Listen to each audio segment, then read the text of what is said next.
योएल अध्याय 1 पथुएलाचा पुत्र योएल याला परमेश्वराचे वचन प्राप्त झाले ते हे, अहो वृद्ध हो, हे ऐका. देशात राहणारे सर्व जन हो, कान द्या. तुमच्या काळी अथवा तुमच्या वाडवडिलांच्या काळी अशी गोष्ट कधी घडली होती काय? तुम्ही हे आपल्या मुलाबाळास कळवा. तुमच्या मुलांनी आपल्या मुलाबाळास कळवावे व त्यांच्या मुलांनी आपल्या पुढच्या पिढीस कळवावे. कुरतुडणाऱ्या टोळापासून जे राहिले ते झुंडींनी येणाऱ्या टोळांनी खाल्ले. झुंडींनी येणाऱ्या टोळांपासून जे राहिले ते चाटून खाणाऱ्या टोळांनी खाल्ले. चाटून खाणाऱ्या टोळांपासून जे राहिले ते अधाशी टोळांनी खाल्ले. अहो मद्यप्यांनो, जागे व्हा आणि रडा. द्राक्षारस पिणाऱ्यांनो, तुम्ही सर्व नव्या द्राक्षारसाकरिता विलाप करा, कारण तो तुमच्या तोंडून काढून घेतला आहे.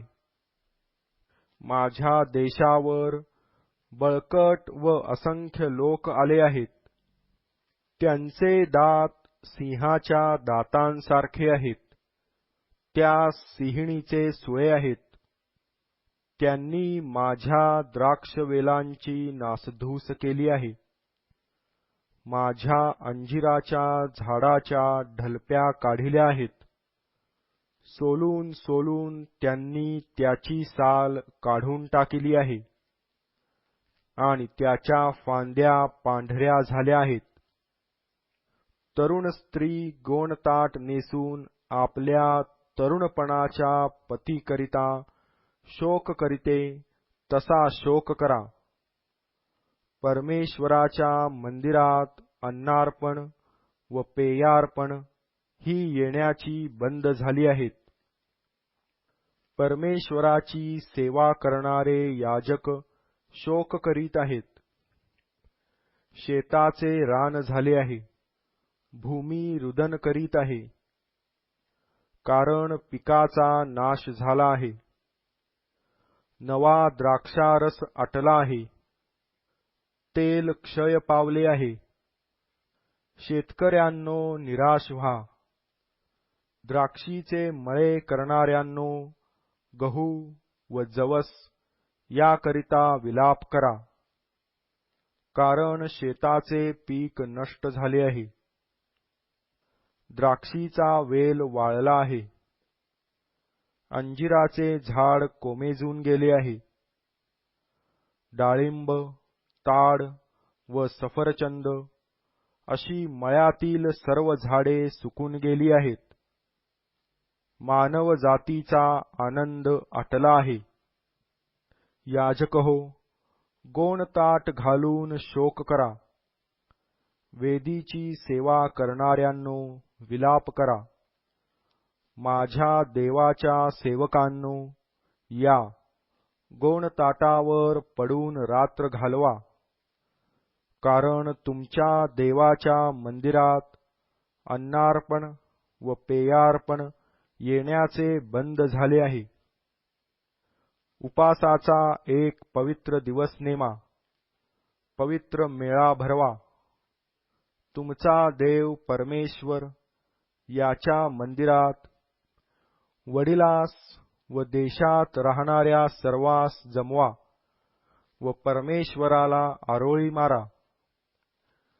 त्या दिवसाबद्दल हाय हाय करा. भयंकर दिवस. परमेश्वराचा दिवस जवळ येऊन ठेपला आहे. सर्व समर्थाकडून विनाशमय असा तो येत आहे. आमच्या डोळ्यादेखत आमचे अन्न काढून घेतले नाही काय? आमच्या देवाच्या मंदिरातील आनंद व उत्साह नष्ट झाले नाहीत काय? ढेकळाखाली धान्यास बुरा चढला आहे. पेवे रिकामी पडली आहेत. कोठारे पडून गेली आहेत, कारण पिके बुडाली आहेत. गुरेढोरे कशी धापा टाकीत आहेत. बैलांचे कळप घाबरले आहेत, कारण त्यास चारा नाही. मेंढरांचे कळपही पिडले आहेत. हे परमेश्वरा, तुझा मी धावा करीतो, कारण रानातील कुरणे अग्नीने खाल्ली आहेत.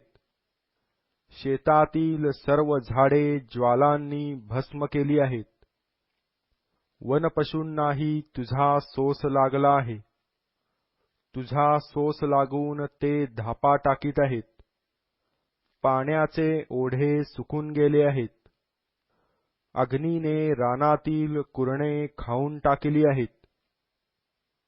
योएल अध्याय 2. सियोनात कर्णा वाजवा, माझ्या पवित्र पर्वतावर नौबत वाजवा. देशात राहणारे सर्व थरथर कापोत, कारण परमेश्वराचा दिवस येत आहे. तो येऊन ठेपला आहे. अंधाराचा व औदासिन्याचा दिवस, मेघमय अभ्राच्छादित दिवस येत आहे. डोंगरावर प्रभातेचा प्रकाश पसरतो, तसे महान व बलवान राष्ट्र येत आहे. पूर्वी कधीच असा प्रकाश झाला नाही. पुढे पिढ्यानपिढ्या असा कधी होणार नाही. त्यांच्या पुढे अग्नी भस्म करीत चालला आहे. त्यांच्या मागे ज्वाला जाळीत चालली आहे. त्यांच्या पुढील प्रदेश एदेन बागेसारखा आहे.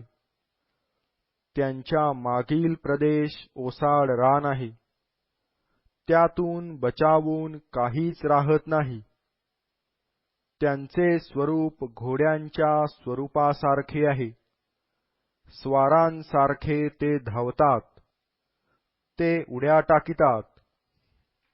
त्यांचा आवाज डोंगर माथ्यावरून जाणाऱ्या रथांच्या आवाजासारखा आहे. धसकट खाऊन टाकणाऱ्या ज्वालेच्या कडकडण्यासारखा ते आवाज करीतात.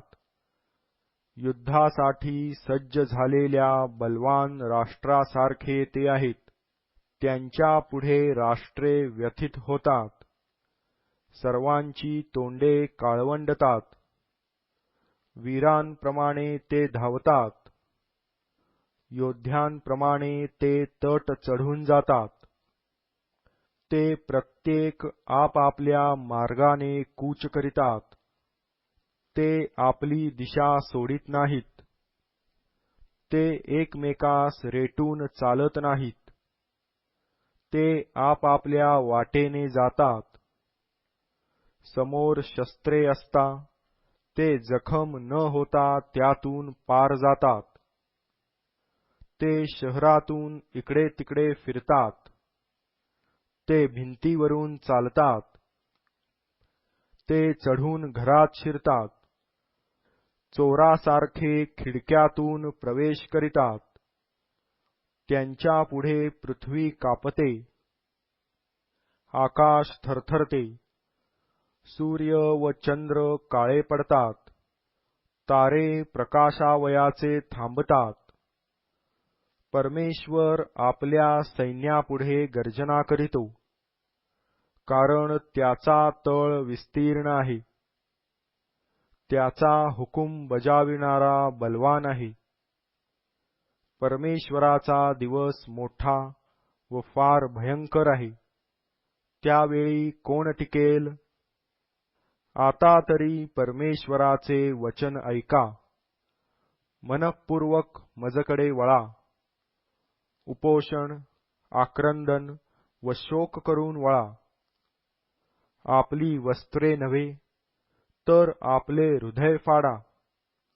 आणि परमेश्वर तुमचा देव याजकडे वळा. कारण तो कृपाळू, कन्हाळू, मंद क्रोध दयासागर आहे. अरिष्ट आणल्याबद्दल त्याला वाईट वाटण्यासारखे आहे. परमेश्वर तुमचा देव याला कळवळा येऊन तो मागे वळेल व आपल्या मागे आशीर्वाद ठेवून जाईल की नाही कोण जाणे. असे की जेणेकरून तुम्हास त्याला अन्नार्पण व पेयार्पण करिता येईल. सियोनात कर्णा वाजवा. उपासाचा एक पवित्र दिवस नेमा. पवित्र मेळा भरवा. लोकास जमवा. मंडळी शुद्ध करा.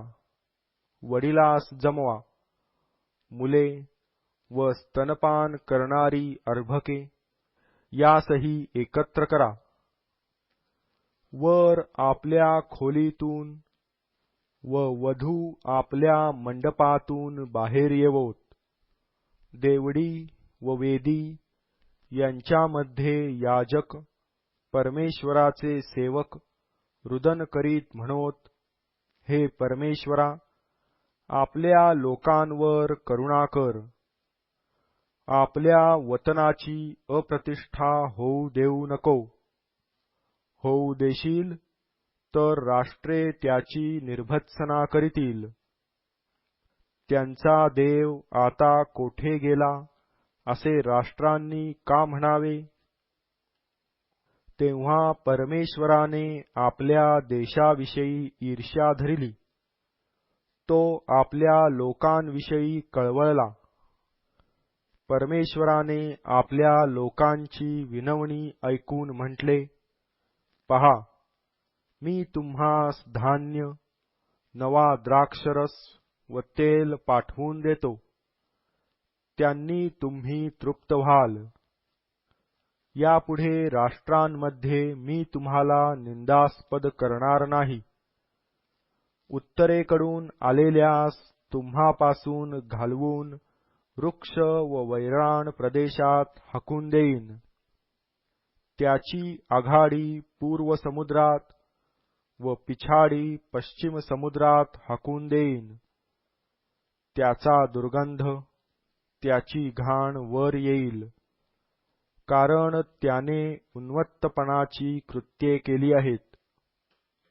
अगे भूमी, भिवू नको. उल्हास कर, हर्ष कर, कारण परमेश्वराने महत्कृत्ये केली आहेत. वनपशूंनो, भिवू नका, कारण वनातली कुरणे हिरवी होत आहेत. झाडे फळे देत आहेत. अंजिरांचे झाड व द्राक्षीचा वेल आपले सत्व देत आहेत. सियोन पुत्र हो, परमेश्वर तुमचा देव याच्या ठायी उल्हास करा. हर्ष करा, कारण तुम्हास हितकर होईल इतका आगोटीचा पाऊस तो देतो. तो पहिली पर्जन्यवृष्टी म्हणजे आगोटीचा व वळवाचा पाऊस पाडितो. मग खळी गव्हाने भरून जातील. कुंडे नव्या द्राक्षरसाने व तेलाने उपळून जातील. मी तुम्हावर पाठविलेले आपले महासैन्य म्हणजे झुंडींनी येणारे टोळ, चाटून खाणारे टोळ, अधाशी टोळ व कुरतुडणारे टोळ यांनी ज्या वर्षांचे उत्पन्न खाल्ले त्यांची तुम्हास भरपाई करून देईन. तुम्ही भरपूर अन्न खाल आणि तृप्त व्हाल.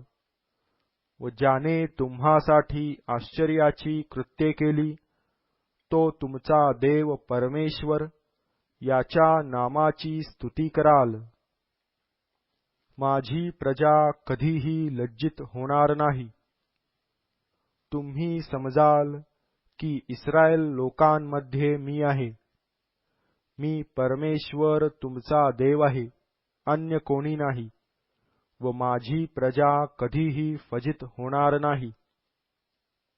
यानंतर असे होईल की मी मनुष्य मात्रावर आपल्या आत्म्याचा वर्षाव करीन.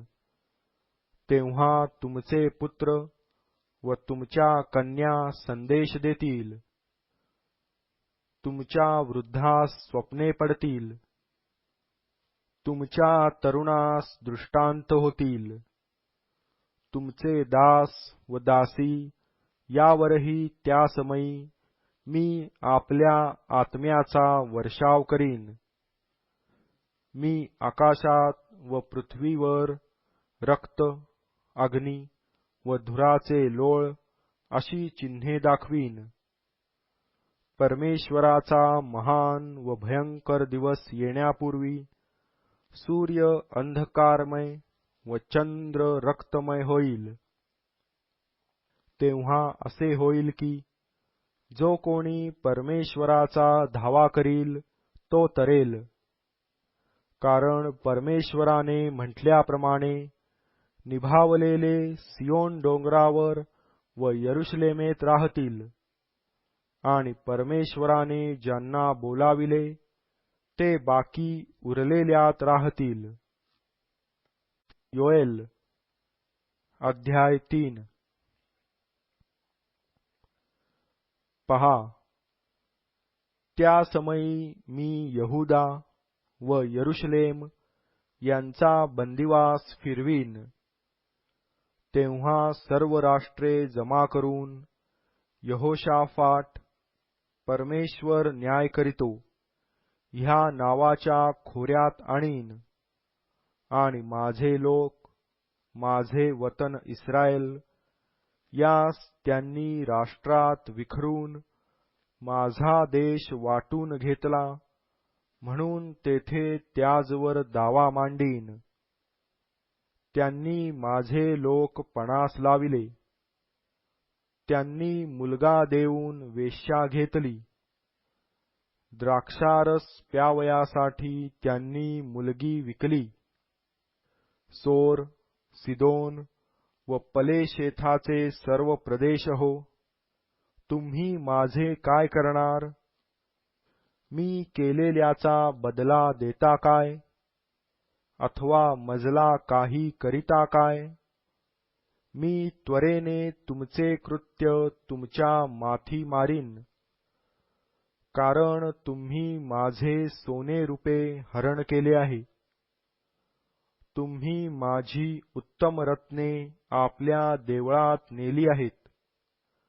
यहुदा व यरुशलेम यातील लोकास त्यांच्या देशातून काढून दूर न्यावे, म्हणून तुम्ही त्यास ग्रीस येथील लोकास विकले.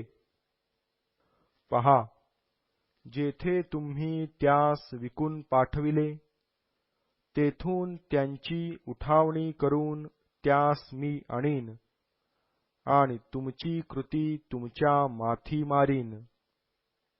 आणि तुमचे पुत्र व कन्या यास विकून यहुद्यांच्या हाती देईन, आणि ते त्यास दूरच्या राष्ट्रास म्हणजे शबाई लोकास विकतील, असे परमेश्वराने म्हटले आहे. राष्ट्रांमध्ये हे जाहीर करा, यज्ञयाग करून लढाईची तयारी करा, वीरांची उठावणी करा. सर्व लढवय्यांना एकवट होऊ द्या, आणि त्यास चाल करू द्या. तुमचे फाळ ठोकून त्यांच्या तरवारी बनवा, आपल्या कोयत्यांचे भाले बनवा. मी वीर आहे असे अशक्तही म्हणू. सभोवतालच्या सर्व राष्ट्रांनो, त्वरा करून या व एकत्र जमा. हे परमेश्वरा, तुझे वीर तेथे आण. राष्ट्रे उठावणी करून यहोशाफाटाच्या खोऱ्यात येवोत. तेथे मी न्यायासनावर बसून सभोवतालच्या सर्व राष्ट्रांचा न्याय करणार आहे. विळा चालवा, पीक तयार आहे, या, चला, उतरा. द्राक्षांचा घाणा भरला आहे, कुंडे भरून वाहत आहेत, कारण लोकांची दुष्टाई फार आहे. लोकांच्या झुंडी, निर्णयाच्या खोऱ्यात लोकांच्या झुंडी आहेत. कारण निर्णयाच्या खोऱ्यात परमेश्वराचा दिवस येऊन ठेपला आहे. सूर्य व चंद्र काळे पडले आहेत. तारे प्रकाशावयाचे थांबतात. परमेश्वर सियोनेतून गर्जना करीतो. यरुशलेमेतून आपला शब्द ऐकवितो. आकाश व पृथ्वी थरथर कापत आहेत. तरी परमेश्वर आपल्या लोकांचा आश्रय आहे. इस्रायल लोकांचा दुर्ग आहे. सियोनेवर, माझ्या पवित्र डोंगरावर राहणारा परमेश्वर, तुमचा देव मी आहे हे तुम्हास कळेल. तेव्हा यरुशलेम पवित्र स्थळ होईल. यापुढे परके त्यातून येणार जाणार नाहीत. त्या काळी असे होईल की पर्वतावरून नवा द्राक्षारस पाझरेल, टेकड्यावरून दूध वाहील व यहुदाचे सर्व ओहोळ पाण्याने भरून वाहतील. परमेश्वराच्या मंदिरातून झरा निघेल. तो शिट्टिमाच्या खोऱ्यास पाणी पुरविल. मिसर देश उजाड होईल व अदोम वैराण होईल. कारण त्यांनी आपल्या देशात निर्दोष रक्त पाडून यहुदाच्या वंशजांवर बलात्कार केला. यहुदा तर सर्वकाळ वसेल. यरुशलेम पिढ्यानपिढ्या राहील. त्यांचे पाडलेले रक्त मी निर्दोष ठरवीन. ते पूर्वी निर्दोष ठरविले नव्हते. कारण परमेश्वर सियोनात वस्ती करीतो.